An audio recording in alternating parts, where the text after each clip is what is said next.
Bonjour et bienvenue à votre émission d'actualité matapédienne bien branchée. Cette semaine, nous vous proposons 2 sorties pour la Saint-Valentin. Marie-Lou Leblanc vous invite à des consultations publiques. Plusieurs activités sont proposées aux proches aidants. Les 6 à 12 ans sont invités à faire la relâche au Camp Sable Chaud et un carnaval est organisé pour la première fois à l'école secondaire Armand-Saint-Ange. Mais d'abord, nous poursuivons notre revue de l'année 2015. Cette fois-ci, ce n'est pas seulement une municipalité qui est concernée, puisque l'analyse n'est pas faite par un maire ou une mairesse, mais par 3 journalistes de la Matapédia. Voici donc un blitz des nouvelles marquantes pour 2015.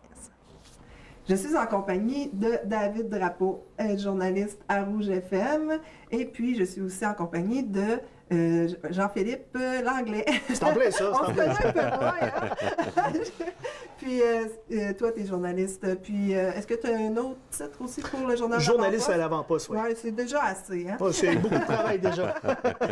Là, on va faire un blitz de nouvelles qu'il y a eu en 2015. Vraiment, là, on fait une revue complète de 2015 pour la Matapédia. On va commencer en janvier avec des nouvelles qu'il y a eu. Je trouve que l'année de janvier est un peu comme l'année de janvier cette année, a bien mal débuté, malheureusement avec un décès marquant. Celui de M. Mario Asselin, entrepreneur bien connu, bien sûr, dans la vallée de la Matapédia, mais je dirais aussi dans l'est du Québec. Qui ne le connaissait pas dans la vallée? Les entreprises Mario Asselin, là, 57 ans seulement. Et ce qui a été impressionnant, vraiment, c'est l'hommage qu'ils ont rendu à cet homme-là. Les camions sur tout le long de la côte de l'hôpital, les employés, tout le monde autour. Bref, on a tous été touchés un peu par ce décès-là. Un homme bien connu, là, quand même, ça fait près de 32 ans environ là, qui a sa compagnie. Bref, ça a frappé. Là. Ah, oui. Effectivement, puis toujours dans les nouvelles un peu plus tristes, tout le monde se souvient du 11 janvier 2015, incendie majeur à la ferme Coulombe d'Amqui.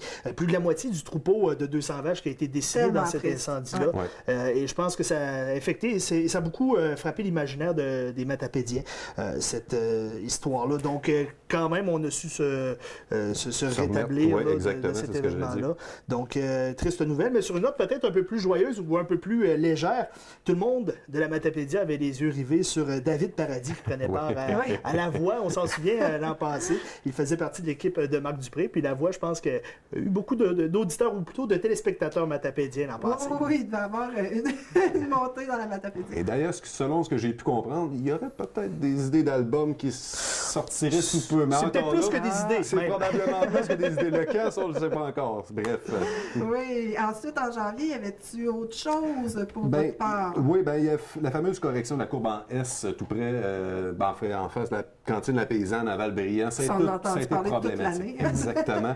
C'est un sujet qui est revenu à maintes et maintes reprises. En début d'année, on mentionnait finalement, ça ne se réglerait pas cette année. Il n'y a pas d'argent pour ça. Et bon, bien sûr, il y a eu différentes pressions. Pascal Bérubé, notamment, député de Matane-Matapédia, qui veut que ça se règle rapidement. Il y a tout le temps eu des sorties de route l'hiver. Il y a malheureusement eu des pertes de vie aussi durant l'hiver. Et la voie n'est pas large, hein? La Côte-Nord, il n'y en a pas à côté de... Exactement. Donc, c'est un sujet qui va revenir encore, qui est revenu tout au long de l'année 2015 et qui encore risque de revenir en 2016. Là. Ça dure depuis 40 ans, je pense. Et parlons justement d'un sujet qui revient dans l'actualité. D'ailleurs, l'Avant-Poste en a consacré un dossier dans les derniers jours, les dernières semaines. Orléans Express qui a procédé le 18 janvier 2015 à l'abolition, en fait, une réorganisation de son réseau de transport, abolition de certains déplacements, les horaires, on a remodelé ça, des points d'escale également qui ont été abolis et ça fait beaucoup réagir dans la dernière année. Il y a d'ailleurs le milieu politique qui s'est exprimé sur la question tout récemment même. Donc, la question d'Orléans Express là, a fait couler beaucoup d'encre au mois de janvier et dans les mois qui ont précédé le passage d'Orléans Express devant la Commission des transports du Québec. Maintenant, est-ce qu'on passe en février? On peut y aller. On peut y aller en février. Février, quand même, ça a été un moment important pour la fabrique d'Amqui qui a lancé une campagne de financement. La campagne de financement SOS Église d'Amqui. L'objectif, c'était d'amasser 200 000 $ sur 5 ans. Essentiellement, les travaux, c'était la toiture et on le voit, je crois, là, de visu, là, à quel point la toiture peut être affectée là, par l'usure du temps. Les glaçons, je ne sais pas si ça dépend de ça. En fait, probablement. Et donc, on a appris d'ailleurs d'ailleurs, dans les derniers mois, des bonnes nouvelles, là, comme quoi les objectifs étaient atteints de ce côté-là. Les gens se sont engagés sur 5 ans à fournir un certain montant d'argent pour rejoindre cet objectif. Et par la suite, il y a eu d'autres églises comme ça un petit peu partout dans la Matapédia qui ont fait le même type de financement. Saint-Damas, d'ailleurs, Saint-Arcisius, Saint-Irène aussi. Là, les églises, là, finalement, ça a été un des points très importants en 2015. C'est ça. Et un point quand même important, je crois, dans l'actualité québécoise, mais également dans la Matapédia, l'adoption de la loi 10 pour la santé et les services sociaux. L'hôpital d'Amqui qui est maintenant fusionné à un seul et même centre intégré de santé et de services sociaux au Bas-Saint-Laurent. Donc, le directeur général Alain Paquet qui a quitté le réseau à ce moment-là. Donc, on n'a pas uniquement l'hôpital d'Amqui ou le centre de santé et de services sociaux de la Matapédia, mais on fait partie de ce gros centre intégré Bas-Laurentien qui regroupe entre autres là, les hôpitaux de Matane, Rimouski, Rivière-du-Loup, etc. Et parlant de compression, comme il y a eu justement à l'hôpital, il y a le cabaret des compressions qui a eu lieu le 27 février 2015. Et puis ça, c'était pour un peu décompresser sur toutes les coupures qui se font par le gouvernement. Et on va aller voir un extrait. C'est quoi un cabaret des compressions, tu penses? Ouais, c'est quoi cette affaire-là? Hein? Ça part de où? Ben, ça part de la vallée de la Gatineau. En décembre, eux ont décidé de crier, de nommer leur indignation, mais en même temps d'avoir du... Yeah! J'aime ça. Cabaret des compressions, c'est un lieu où on proclame haut et fort notre refus de mourir. Touche pas à ma région de Saint-Laurent a suivi ce mouvement-là par une première édition qui a eu lieu à Rimouski le 30 janvier dernier. Puis c'est maintenant à la Matapédia de se faire entendre. Yeah!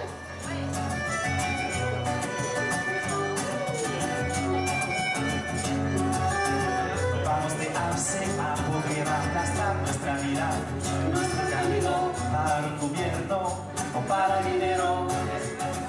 En haut du pic de Gravel, plantez vos pieds vers l'ouest. De 12h à 1h s'étend devant vous le lac Matapédia, celui-là même qui avale le soleil à chaque soir. It's just a people and you're not better than me. I'd like to ask you some questions if we can speak honestly. What do you feel when you see all the homeless on the street? Est-ce que ça s'arrête l'accidence pour la première fois qu'on donne les programmes d'un gouvernement sur mais on oublie vite, c'est pas grave, suffit de faire un bon budget. Par exemple, il faut que les crabes pour les sangues la tête. On se fout pour les grands cachets, continuer d'exploiter les hommes et mondialiser la planète pour enrichir nos chums.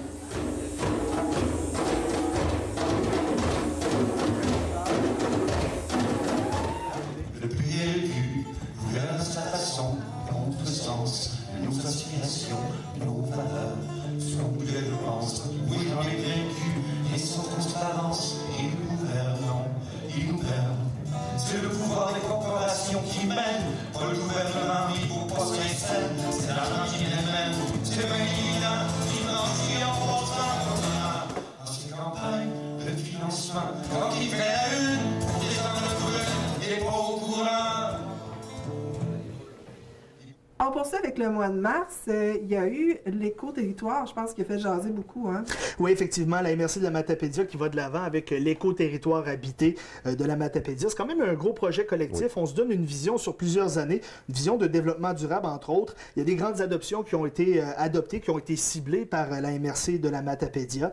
Et ça touche plusieurs aspects. Hein. On parle de démographie, d'économie, de services publics. Donc, un gros chantier, cet éco-territoire habité de la Matapédia qui a été finalement adopté au mois de mars. Et ça touche vraiment tout le monde dans la Matapédia. On parle, oui, des entreprises, les élus, députés et compagnie, mais c'est aussi monsieur, madame, tout le monde, les enfants aussi qui peuvent faire part de, peuvent faire partie, oui, de cet éco-territoire habité-là, en signant bien sûr un contrat là, avec eux.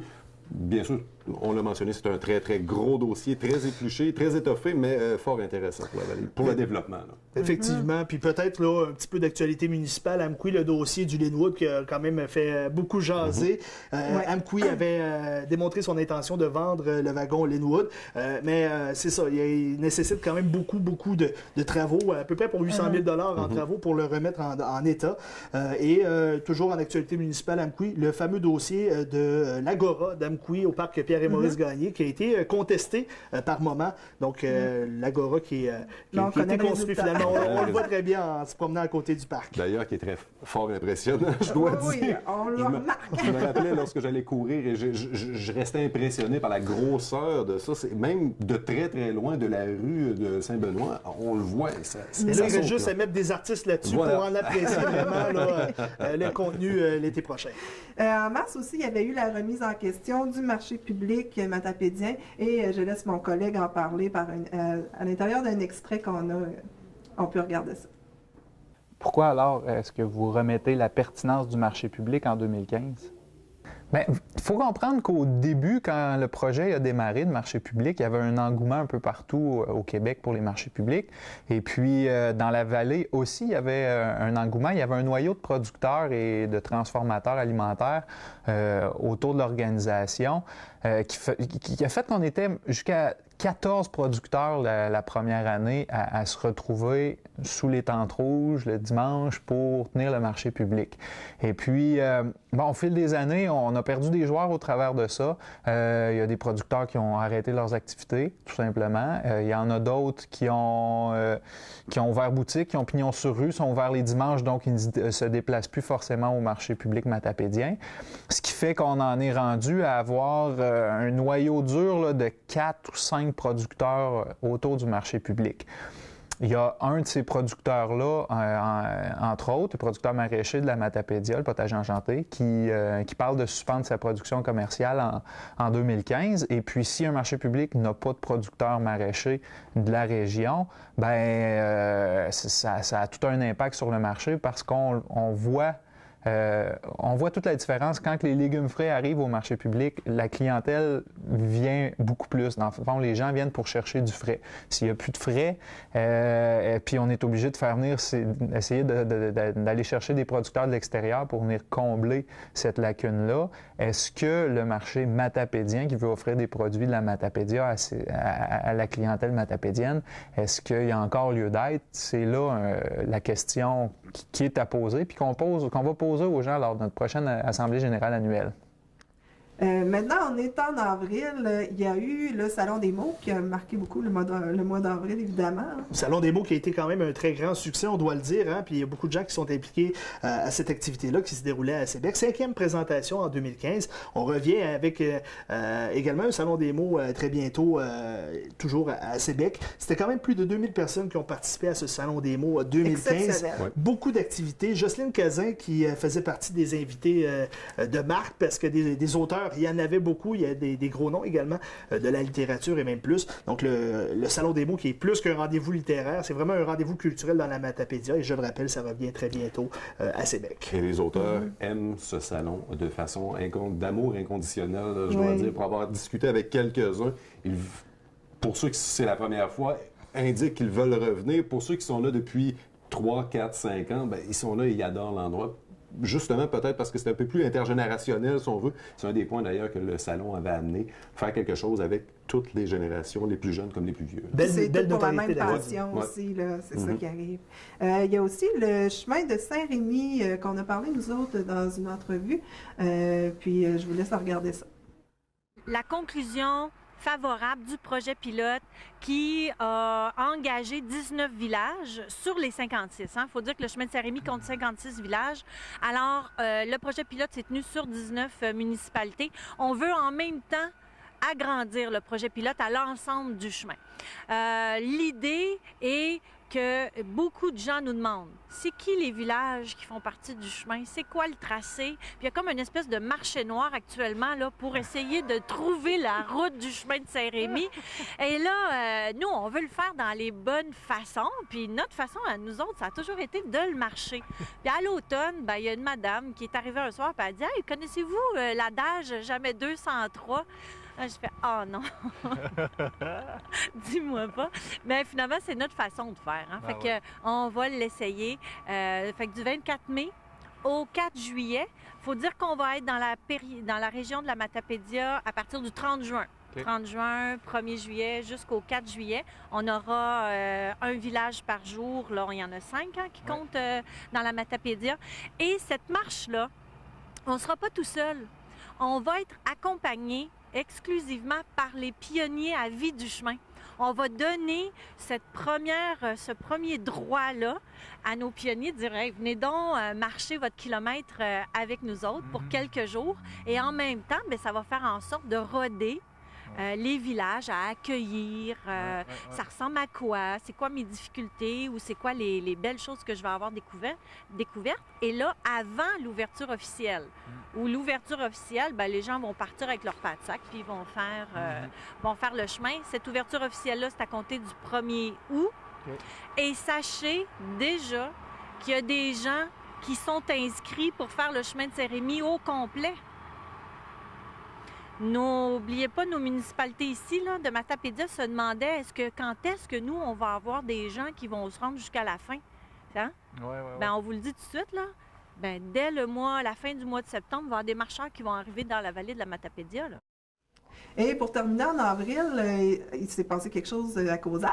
Oui, on en a vu le résultat tout récemment. L'inauguration qui s'est tenue au mois de décembre, l'inauguration de l'aréna Gérard Duchesne de COSAPSCAL qui a subi une cure de jouvence, de gros travaux, 3 millions de dollars d'investissement tant par la municipalité que par le gouvernement, ce qui a mené à des travaux au système de refroidissement. Il y a également la dalle de béton, les bandes, les vestiaires, l'éclairage, tout ça a été changé. On a fait vraiment un aréna vert avec cette bâtisse-là, plus respectueux de l'environnement et surtout, ça améliore de beaucoup, je crois, le confort des différents utilisateurs de l'aréna. Donc, un investissement majeur dont on a vu les résultats tout récemment à l'aréna Gérard Duchesne. Oui. Et maintenant, on arrive en mai. Mai. Abolition du programme de création d'emplois en forêt.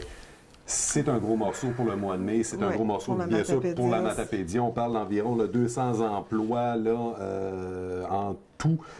L'abolition de ce programme fera économiser 6 millions de dollars à Québec. Du moins, c'est ce qu'on avance du côté du gouvernement. En retombée, selon le président de la Société d'exploitation des ressources de la vallée, M.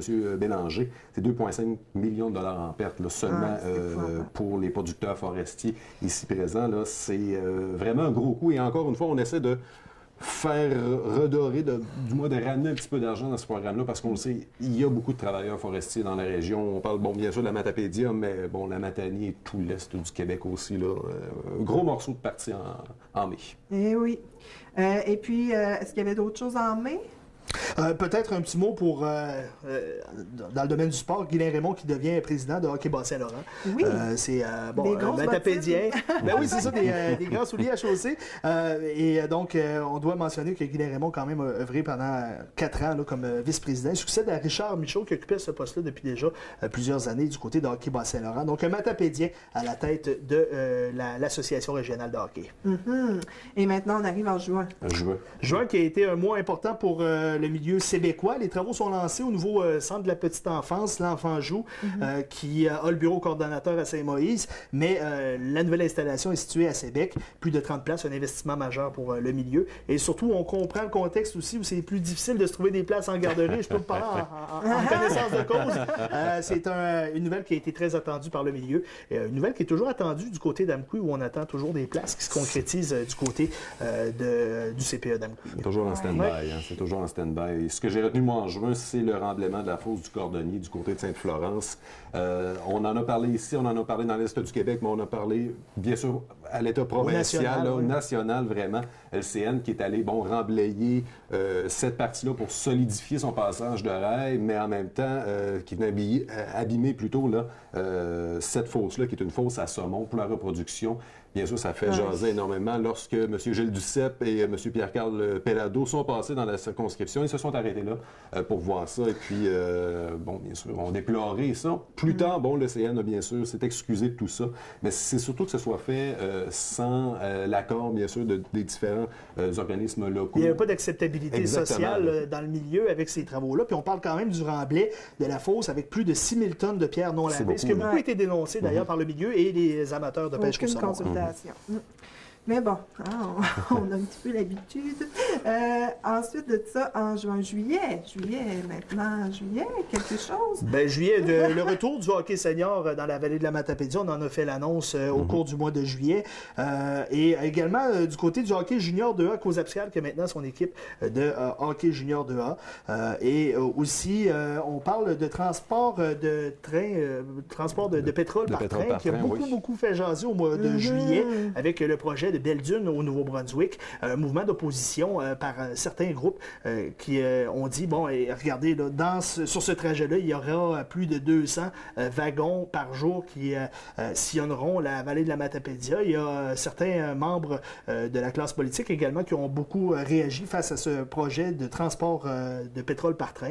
Et c'est pas terminé, d'ailleurs, on continue d'en entendre parler. Et un petit mot pour vous parler qu'il y avait également le 50e anniversaire de Saint-Alexandre-des-Lacs, ici dans la Matapédia, 50e anniversaire de la municipalité. Ensuite, juin, juillet, au mois d'août, c'était le retour du Grand Prix cycliste de la Matapédia. Et cette fois-là, ce qui était particulier, c'est que l'événement se déroulait aux 4 coins de la MRC. Donc, chaque municipalité ou plusieurs municipalités ont eu l'occasion d'assister à ce Grand Prix cycliste de la Matapédia, ce qui a été encore une fois un très grand succès par le comité organisateur. Avec un tracé assez impressionnant, je dois dire, pour avoir discuté avec certains cyclistes, encore une fois, c'était des montées... Ça prend des cuisses en béton. Très grandes, Puis au mois d'août, c'est là où on a déclenché la campagne électorale, une très longue campagne électorale. Combien de jours? Je sais que ça nous a mené jusqu'au mois d'octobre. Je pense qu'on veut l'oublier. Ça dépend pour qui. Il y en a qui ont eu du plaisir à la suivre, dont nous, les journalistes. Bon. Mais bon, c'est ça. En plus, c'est ça. Août, septembre, c'est quoi qu'il y avait eu? On revient sur la question du transport par train. Exactement, qui va continuer encore une fois tout au long de l'année, puis même encore aujourd'hui, ça revient. Là. En septembre, il y a eu le lancement d'une pétition en ligne qui devait être parrainée par Harold Lebel à l'Assemblée nationale de Québec. Évidemment, ça a récolté quand même pas mal de signatures. Il y a aussi la météo qui retarde l'arrivée des touristes, puis on s'en est rendu compte au mois de septembre en faisant un bilan préliminaire de la saison touristique.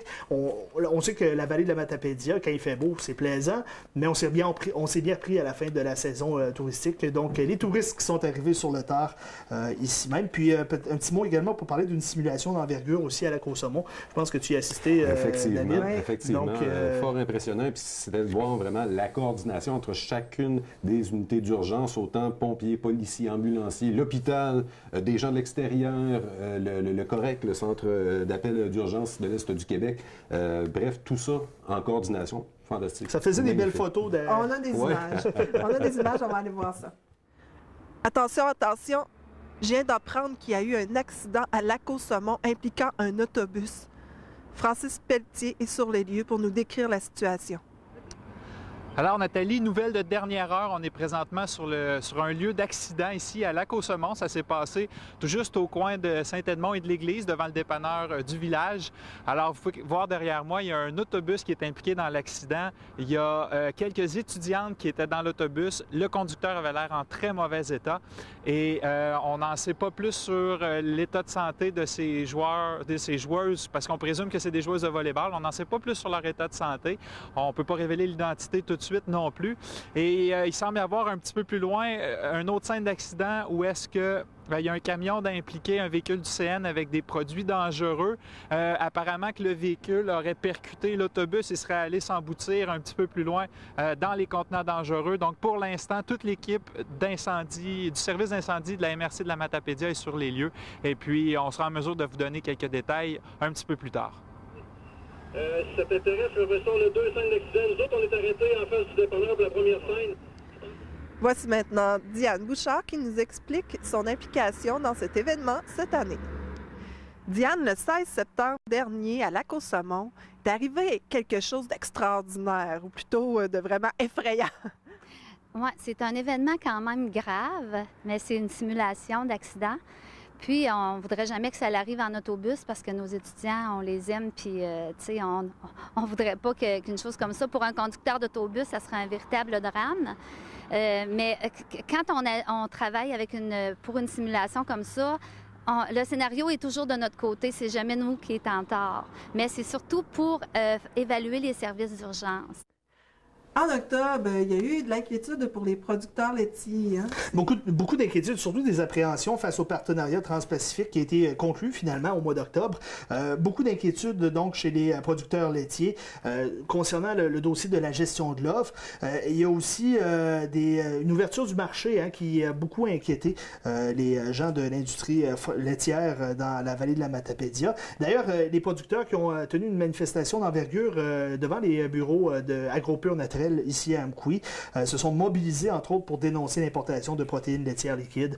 Donc, le partenariat transpacifique qui a beaucoup inquiété les producteurs laitiers, mais c'est autre chose du côté des producteurs bovins. Donc, c'est très complexe quand même comme mécanique. Donc, tout un chacun, j'imagine, avait son opinion sur le sujet. Mm-hmm. Et on ne peut pas l'éviter. On ne peut pas l'éviter. La finale, finalement, des élections qui auront duré 19 octobre, bien sûr. Ce qui a, on a vu au niveau national, nous a amené un nouveau gouvernement, un nouveau premier ministre, en étant M. Justin Trudeau, bien sûr, mais aussi du changement même dans la circonscription. Bon, on se rappelle de Haute-Gaspésie, Lamitis, Matane, Matapédia.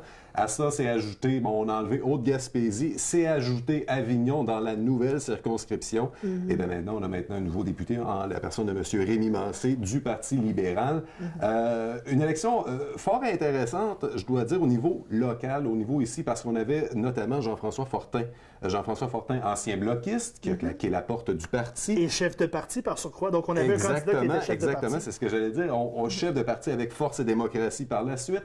Et bon, on était là quand même depuis un moment. Et la circonscription, depuis Haute-Gaspésie, Lamitis, Matane, Matapédia, était bloquiste depuis 2004, si ma mémoire est bonne. Mm-hmm. Donc, de venir détrôner, de venir prendre un château fort bloquiste avec les libéraux, c'était fort intéressant. Chez lui. Chez lui, exactement. Et c'était une... Je ne veux pas reprendre la vague orange, le terme de vague orange des élections précédentes, mais on voyait d'est en ouest que ça devenait de plus en plus rouge. Et on peut voir ça un peu comme une vague. Et en même temps, le comté ici n'était pas imprenable pour les libéraux. Non, on s'en souvient. C'était pas un château fort nécessairement. On se souvient du député M. Debanné qui a déjà représenté la circonscription il y a plusieurs années de ça. Donc, il y avait déjà les libéraux qui étaient présents dans la circonscription il y a déjà un certain temps. Et on attend bien sûr le prochain budget en mars. Et on verra ce qui va se départir de on va en parler l'année prochaine. Et on a de voir si les considérations des gens de Matapédia seront prises en compte dans la conception de ce budget-là avec la tournée qui a eu lieu, de consultation il n'y a pas longtemps. J'imagine que ça va parler de forêt, entre autres. Peut-être. En novembre passant, moi, j'avais le passage de la vallée de la Framboise à la Semaine verte. Et puis, on a un extrait de l'entrevue qu'on a eue avec eux. Parce que l'entrevue qu'ils ont passée ici à Radio-Canada, ils n'ont pas parlé du brochu, ils n'ont pas parlé des prix qu'on a gagnés spécifiquement. Là. Ils en ont juste passé un petit coup à la fin, juste pour creuser la curiosité, puis c'est tout. Là. Mais c'est ça. C'était plus pour la machine que pour l'entreprise elle-même. Mais on a aussi reçu beaucoup de messages Facebook. Puis moi, s'il y a quelque chose qui me touche profondément à chaque fois qu'on a quelque chose, un événement spécial, un prix à gagner, quelque chose qui sort de l'ordinaire, on a tellement l'appui de nos gens de la région que ça nous touche vraiment, puis on l'apprécie à chaque fois. Et on essaie de leur dire merci le plus souvent possible, mais on le dira jamais assez. Là. Fait que ça nous a apporté aussi beaucoup de commentaires positifs. En octobre aussi, on a parlé d'Albertville. C'était plus en novembre, mais c'est pas grave. Parce qu'on va en parler quand même d'Albertville, avec ce qui s'est passé. Albertville qui a fermé ses routes municipales au transport de bois qui proviennent de la forêt publique. Bien sûr, on parle ici d'un mécanisme de redevance parce que ça coûte cher à entretenir ces voies publiques-là et c'est la municipalité qui doit assumer ces coûts-là. Le transport par fardier de camions de bois, c'est pesant, puis ça affecte également l'état de ces routes-là. Albertville a envoyé un message. Oui, puis c'est pas fini encore, hein? Puis semble-t-il que les discussions piétinent au moment où on se parle.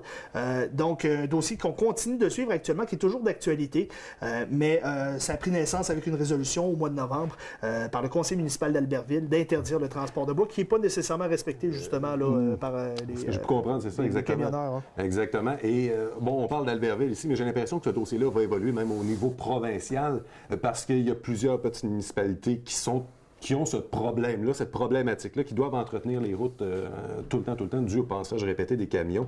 Monsieur Landry, maire d'Albertville, a mentionné qu'il faut aller plus loin, puis il y a peut-être quelque chose, justement, d'autres municipalités, je pense, sur la Côte-Nord, ailleurs dans l'Est du Québec, en Abitibi, les chemins sont maganés. C'est de mettre en place une espèce de système qui pourrait s'apparenter à ce qui se passe dans les carrières et gravières sablières, c'est-à-dire les camions qui transportent de ces minerais-là paient un certain nombre selon le poids, je crois. Donc, on voudrait peut-être s'inspirer de ce modèle-là pour assurer une redevance aux différentes municipalités qui sont affectées par le transport de bois. Et puis, en novembre, est-ce qu'il y avait autre chose en novembre? Ça fait pas mal le tour. Ouais. Il y a tout le temps de quoi, mais on va se limiter, là. Parce qu'on veut quand même parler de ce qui s'est passé en décembre. Ben oui, on a complété l'année tout récemment et c'est quand même de l'actualité qui est fraîche à notre mémoire. Un petit mot pour vous parler d'ailleurs du nombre de dépannages alimentaires qui ont augmenté dans la vallée de la Matapédia du côté de Moisson-Vallée. 280 paniers de plus ont été distribués au cours de l'année 2015, ce qui démontre à quel point il y a des gens qui ont encore de la difficulté justement à se procurer des biens essentiels tels que la nourriture. Bon, les besoins se font sentir, oui, avant les fêtes, mais également après la période des fêtes. Quand les factures, quand les factures rentrent. Donc, Québec ne nous oublie pas à ce moment-là, même si on a rempli la carte de crédit pendant le temps des fêtes. Et ça, c'est quelque chose qui augmente d'année en année, malheureusement. Le nombre de paniers de dépannage, ça augmente d'année en année, ce qui est triste. Et on avait un peu peur de cette fameuse année austérité, que ce soit en hausse encore vraiment plus grande.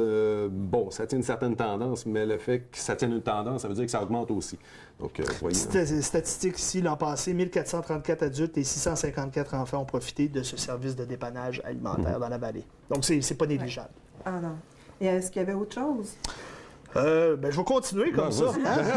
Un dossier qu'on a surveillé à l'avant-poste, c'était évidemment la reprise des travaux d'exploration de pétrole dans la vallée de la Matapédia. C'est par l'entreprise Mars Corp Oil and Gas du côté de Saint-Léon-le-Grand. Il y avait toutes sortes d'inquiétudes de ce côté-là parce qu'il y a des travaux similaires qui avaient été entrepris il y a quelques années de ça.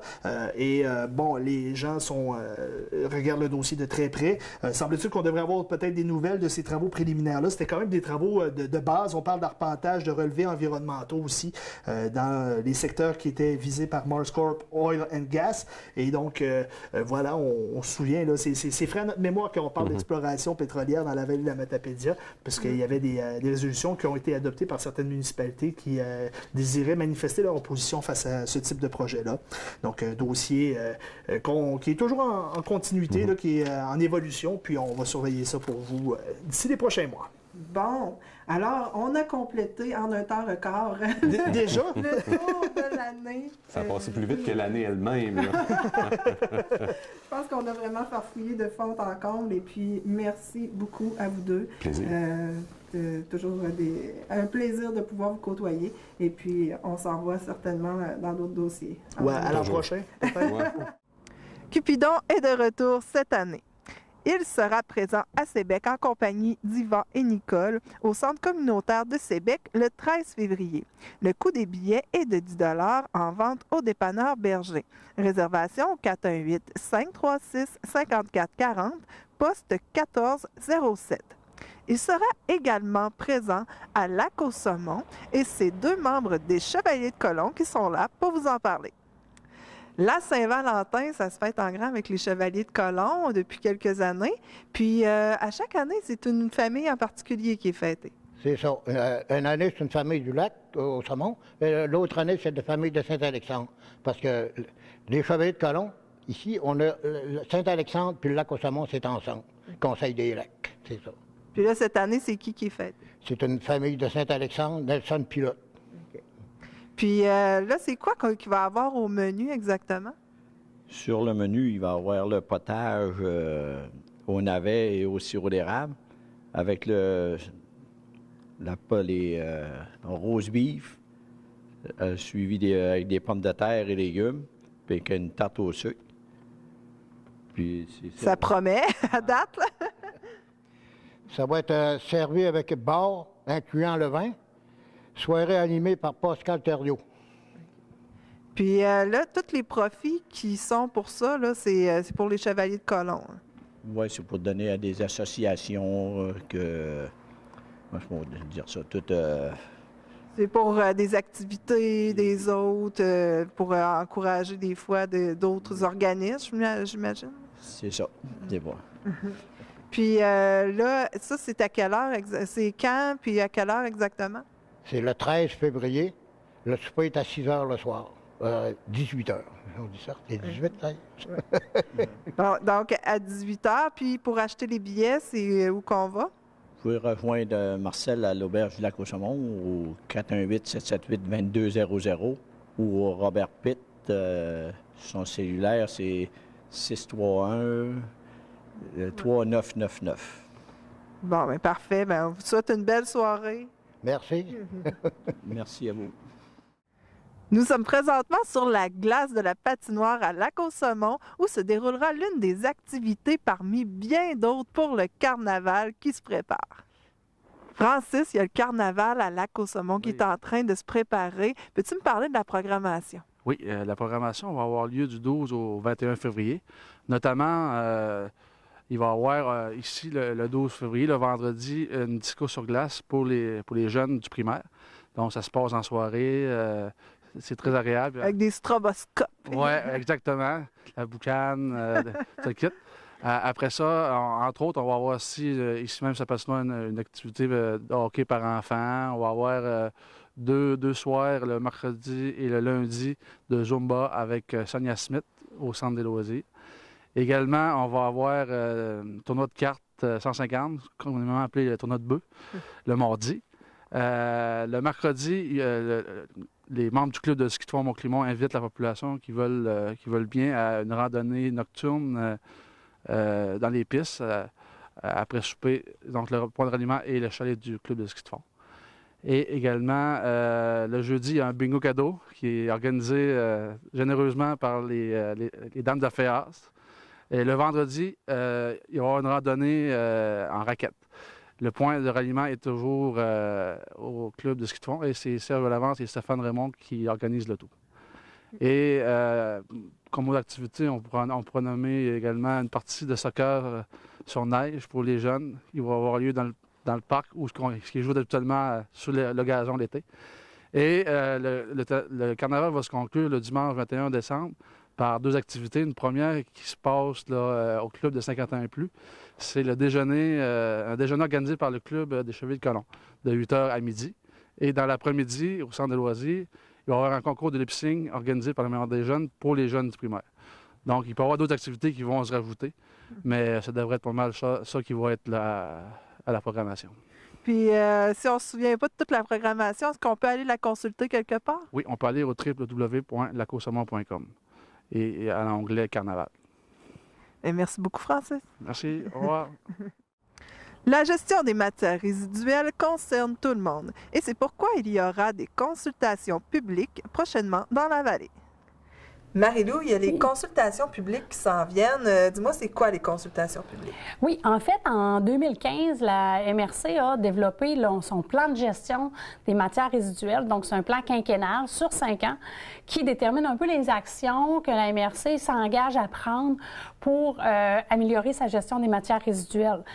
Et à ce moment-là, depuis le 18 décembre dernier, le plan de gestion est disponible pour consultation au niveau du site, sur le site Internet de la MRC. Et maintenant, on appelle les gens à venir nous voir et donner leur avis au niveau de ces actions-là. Qu'est-ce qu'ils en pensent? Est-ce que c'est des actions qui, pour eux, font du sens? Est-ce que ça répond à leurs attentes? Est-ce que ça répond à leurs exigences? Donc, la MRC organise 2 consultations publiques. une à Amqui le 9 février prochain à 19h à l'Hôtel de Ville et une deuxième à Sébec à 19h toujours le 17 février au centre communautaire. Donc, c'est vraiment l'endroit pour aller poser des questions, aller donner des avis, des commentaires, déposer des mémoires aussi. Puis, si les citoyens ne peuvent pas se déplacer, on peut recevoir ça par la poste, directement à la MRC, par courriel ou par fax. J'imagine que les informations vont apparaître en bas de l'écran. Oui. Bon, bien, il n'y a pas de problème. Et puis, on invite toute la population à ces 2 dates-là. Est-ce qu'on peut les rappeler? Oui. Alors, à Amqui, le 9 février prochain à l'Hôtel de Ville et à Sébec, le 17 février prochain à la salle communautaire. Et pour les 2 rencontres, c'est à 19h. Merci beaucoup. Merci. Vous êtes un proche aidant et vous avez vraiment besoin de sortir. Madame Gemma Gagnon vous organise des activités en février. Gemma, ici à la Maison des familles, vous offrez des ateliers en février et ça commence, c'est déjà commencé, mais le prochain qui s'en vient, c'est le 9. C'est un dîner-rencontre.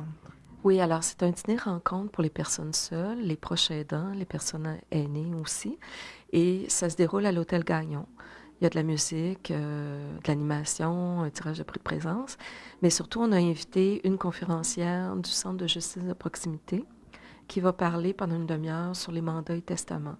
Ça sera suivi d'une période de questions. Et puis, par la suite, il y a le repas, la musique, l'animation. Ça permet un peu de sortir de chez soi quand on est toujours avec, justement, des personnes qui en ont besoin, là. En fait, les gens du centre de jour sont invités. Les personnes seules d'Amqui qui ne sont pas des proches aidants sont invitées également. Les personnes qui vivent de la solitude ou qui n'ont pas un gros réseau social peuvent s'inscrire. Et c'est des activités qui sont... c'est une activité qui est quand même agréable là, parce que l'atmosphère est conviviale, c'est festif. Puis on apprend un petit peu sur les mandats et testaments, mais sinon, c'est toute l'activité qui permet de briser l'isolement. C'est pas offert juste aux proches aidants, mais on l'organise, nous, en collaboration avec le Centre d'action bénévole, qui a cette longue tradition. Je crois qu'ils organisent ce type de dîner depuis une quinzaine d'années, à Amqui même. Là. Est-ce qu'il faut s'inscrire longtemps d'avance? Oui, pas nécessairement longtemps d'avance. On prend les inscriptions jusqu'à lundi prochain. C'est au Centre d'action bénévole. Et lorsqu'on est proche aidant, on peut appeler ici à la Maison des familles au 629-4904. Mais pour les autres personnes, elles peuvent s'inscrire directement au Centre d'action bénévole. Et les coûts sont minimes pour la population. Okay. Et puis, il va y avoir autre chose aussi qui s'en vient, une conférence. Oui, alors nous, on travaille avec les proches aidants, on travaille avec des gens qui s'occupent de personnes à domicile qui peuvent être atteintes de maladies neurodégénératives, de démence ou de perte d'autonomie due au vieillissement. Alors, dans nos activités, on rencontre des personnes qui prennent soin de quelqu'un qui a une démence, qui peut être d'origine d'un accident cardiovasculaire ou d'une autre origine. On a plusieurs personnes qui ont l'Alzheimer, qui vivent à domicile, ou alors c'est des familles qui ont quelqu'un en établissement et qui rendent des services. Alors, on organise des conférences sur le thème de l'Alzheimer. Ce qui nous est beaucoup demandé, c'est sur les comportements perturbateurs. C'est ce qui dérange le plus à la maison en particulier, ou qui demande le plus d'adaptation aux familles. Là, on parle de fugue, on parle d'agressivité, on parle de violence verbale ou parfois de violence physique. On a des personnes qui voient des gens qui sont déjà décédés. Donc, c'est très perturbant pour les proches de quelqu'un qui manifeste ces comportements-là. Alors, on offre ces conférences-là avec la Société d'Alzheimer du Bas-Saint-Laurent. La prochaine conférence a lieu le 15 et c'est à Amqui, au CLSC d'Amqui à l'hôpital. C'est au 3e étage. Il y a une salle de conférence et on va parler de l'origine de ces comportements perturbateurs dans la démence. Et on va discuter avec la responsable de la Société d'Alzheimer des trucs qu'on peut utiliser pour déjouer un peu les comportements agressifs ou déroutants des personnes aînées atteintes de démence. Donc, c'est vraiment axé sur la pratique et ça s'adresse autant aux familles, aux proches, qu'aux personnes qui travaillent avec les personnes qui ont l'Alzheimer. Donc, ça peut être des intervenants des préposés aux bénéficiaires, des infirmières. On a des gens qui viennent d'Anne-Maison-Vallée qui vont venir à ces conférences-là. On en a une le 15 à Amqui, mais on va répéter ces conférences-là à la Villa Mon-Repos de Valbriand, puis à la Villa Georges Fournier de Sébec, sur ce thème-là. Est-ce qu'on doit s'inscrire encore à l'avance? Non, c'est officiellement, on va les tenir de toute manière, même si on n'a pas beaucoup de participants, mais on peut aussi nous appeler pour nous dire que ça nous intéresse. Là. On prend quand même des inscriptions, mais on peut s'y rendre directement. Donc, le 15, c'est à 1h30 au CLSC d'Amqui, au 3e étage à la salle 311. Et puis, le 23 février, c'est à 13h à la Villa Mon-Repos à Valbriand. Puis à Sébec, c'est en mars. On va pouvoir l'annoncer plus tard. Et puis là, il y a quelque chose de le fun, là, des petits ateliers de création. Oui. En fait, nos cafés rencontres, ça sert à discuter un peu de tout et de rien, parfois de parler d'un thème comme l'estime de soi.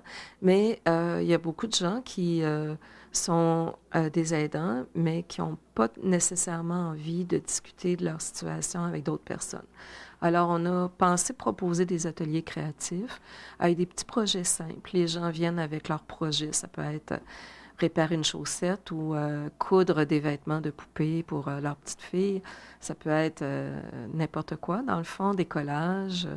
On veut développer une activité de loisir qui fait un peu appel à l'art-thérapie, mais sans nécessairement une organisation autour de ça. Alors, les gens viennent discuter de leurs projets avec d'autres personnes et puis se mettent à travailler avec eux. Ils peuvent demander des conseils. C'est quelque chose sans règle, là, dans le fond, une belle activité, mais qui ne demande pas nécessairement un investissement d'énergie, de temps très important.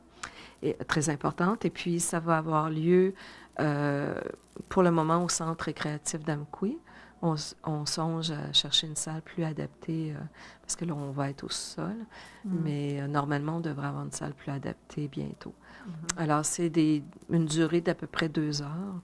Et puis, c'est ouvert à toutes les compétences. Il ne s'agit pas nécessairement de savoir coudre ou tricoter pour venir, mais c'est vraiment sans prétention. Alors, tous les mardis, les 2 mardis du mois, c'est-à-dire à chaque 2 semaines, on va faire une activité le mardi après-midi. Ça permet de décrocher un peu. Oui, dans une autre atmosphère là, qui n'est pas celle des confidences ou des conférences. Puis on peut vous appeler pour s'inscrire aussi. Toujours 629-4904, ça va me faire plaisir d'en discuter avec les gens intéressés. Mais merci beaucoup. Merci beaucoup. Du 29 février au 5 mars, les enfants du primaire seront en semaine de relâche et nous avons une excellente suggestion à vous faire pour les amuser et vous permettre de continuer à travailler. Madame Michaud, c'est la première année que le Cancer Bleu Show organise vraiment par eux autres mêmes, là, par vous-même, un service de garde pour la semaine de relâche. C'est quoi vous faites exactement? Alors, il y avait une demande l'année passée et on a pensé durant l'année que ça serait peut-être intéressant. Ça peut éviter à des parents de prendre des vacances forcées pour cette semaine-là. Alors, il va y avoir des activités extérieures et intérieures. C'est sûr qu'on ne peut pas avoir les enfants dehors 8 heures en ligne, mais s'il fait beau, ils vont vivre pas mal dehors. Le programme est que les activités extérieures, ça peut être du golf sur la neige, ça peut être ceux qui ont des raquettes les apportent, ils vont pouvoir aller faire de la raquette, ceux qui ont des skis de fond vont pouvoir aller faire du ski de fond. Et peut-être d'autres jeux aussi là, que notre chef de camp, c'est lui qui va être là de toute façon parce qu'il est en semaine de lecture à l'université à Québec, alors il va être ici. Et, il ne fera pas trop de lecture, je pense. Pas le soir, peut-être. Et à l'intérieur, il y aura des jeux d'organiser à l'intérieur. C'est ça, je ne peux pas vous dire qu'est-ce que ça sera, là, mais je sais que les enfants ne seront pas inactifs. On va avoir peut-être une petite sieste là, après le dîner pour, sieste, du moment de détente. Et c'est ce qu'il va y avoir, et c'est du lundi au vendredi inclusivement. Okay. Les heures, c'est quoi? 7h30 le matin, parce qu'il faut calculer qu'on est un petit peu loin de la ville, mais c'est important. Alors, 7h30 le matin jusqu'à 5h le soir. Okay. C'est pour les enfants de quel âge à quel âge? 6 ans et jusqu'à 12-13 ans, ceux qui veulent suivre. OK. Et puis, est-ce que les parents doivent apporter une collation, un dîner, tout ça? Non, les collations sont fournies, 2 collations, c'est soit un fruit ou autre chose là, de maison, et le repas du midi est inclus. OK. Et puis, est-ce qu'il y a des forfaits? S'ils prennent juste une journée, combien ça coûte? À la semaine, combien ça coûte? Si c'est à la journée, c'est 20,70 taxes incluses, qui comprend les repas et les collations. Et si c'est à la semaine, c'est 82 $. Par contre, si un parent paie pour la semaine puis qu'il y a un enfant qui ne se présente pas une journée, on ne rembourse pas. Ça reste 82 $. Et à la fin de février 2017, ils vont recevoir un relevé 24 pour des frais de garde qui vont aller sur leur rapport d'impôt. Okay. Donc, c'est vraiment avantageux, là. Si on peut travailler, notre enfant s'amuse. Bien sûr, je pense que c'est primordial pour les parents, puis c'est déjà un poids d'enlever sur leur épaule. Et suite aussi au succès des camps de jour l'été passé, ces gens-là vont sûrement inscrire leurs enfants pour l'hiver. Alors, nous, ce qu'on demande, c'est que d'ici le 15 février, que les inscriptions soient faites, parce que c'est sûr que c'est des étudiants qui sont ici. Alors, s'ils ne sont pas ici pour animer les enfants, vont peut-être se trouver autre chose à faire. Alors, pour nous, c'est important d'assurer aussi que si, je ne sais pas, moi, si 10 enfants se sont inscrits et on en demande 12, eh bien, essayer d'en trouver 2 autres pour que ce soit intéressant aussi pour les jeunes qui sont ici. Est-ce que ça peut être annulé si jamais il n'y a pas assez d'inscriptions? Oui, c'est certain que si on n'a pas 12 enfants, c'est bien certain qu'on ne pourra pas... c'est pas rentable pour nous autres non plus, là, mais ça ne serait pas nécessairement agréable pour les enfants s'ils se ramassent ici comme à 6 ou 7. Là, je veux dire, c'est comme s'ils étaient dans une garderie. Et c'est pas ce qu'on veut. Et on prévoit aussi, peut-être le mercredi soir, garder les enfants avec nous ici, pour leur montrer un petit peu c'est quoi l'été quand ils sont ici, parce qu'il y en a qui le connaissent, mais ceux qui ne le connaissent pas, pour les rassurer, pour voir comment ça se passe un soir. Et ce sera sûrement un soir, normalement, ils vont en camping, mais là, ce sera le camping, mais à l'intérieur. Oui. Une bonne initiation, là, puis sans papa, maman. Exactement, avec le feu de camp, qui sera dans le foyer, les guimauves et peut-être même le petit souper hot dog là, qui fait camping.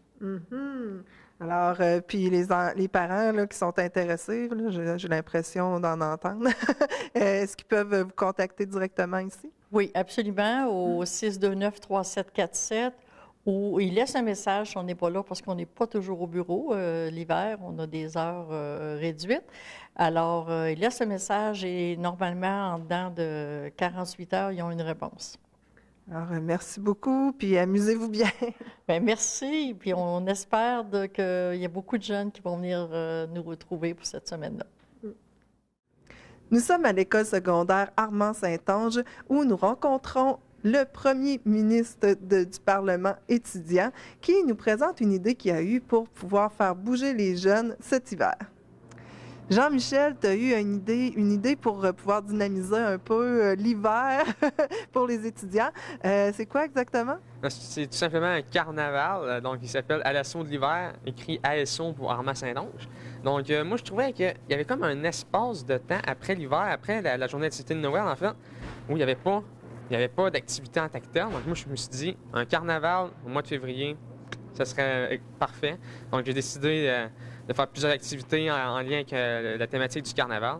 Donc, c'est comme ça que ça l'a naquit, tout simplement. Là, ça commence ce vendredi. Après ça, il va y avoir un déroulement d'activités là, pour la semaine prochaine. Oui, totalement. Donc, ça commence, je voulais que ça soit un peu symbolique. Donc, j'ai été avec un feu de joie qu'on va servir du chocolat chaud sur une petite musée. Ensuite, il va y avoir 3 activités par semaine au moins.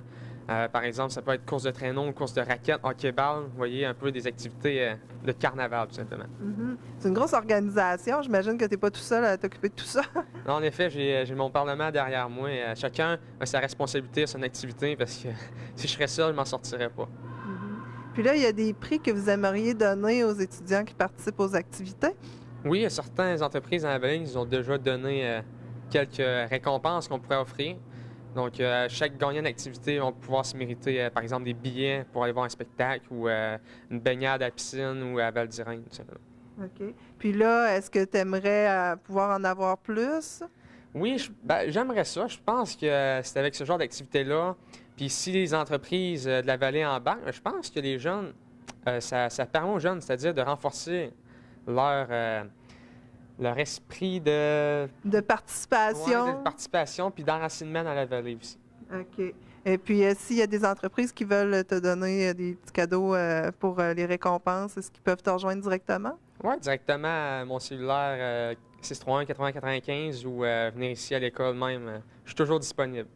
Je vous souhaite de bien vous amuser et que ça ait lieu encore bien des années suivantes. Merci beaucoup. C'est ce que j'espère, que ça perdure. Laissez ma marque. J'aimerais ça. En terminant, tous les parents utilisateurs du CPE à Amqui sont invités, ainsi que leurs enfants et le personnel du CPE, à se rassembler dans le stationnement le 5 février prochain vers 8h15. C'est pour protester contre les coupures du gouvernement.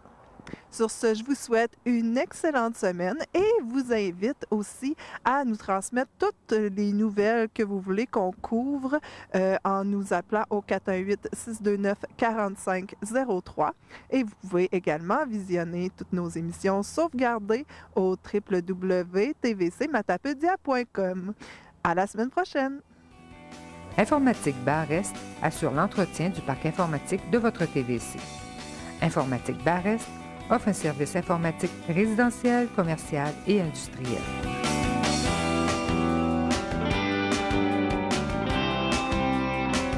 Si vous avez des activités ou événements à promouvoir, vous pouvez nous rejoindre soit par téléphone au 418-629-4503, soit par courriel au journaliste@tvcmatapedia.com.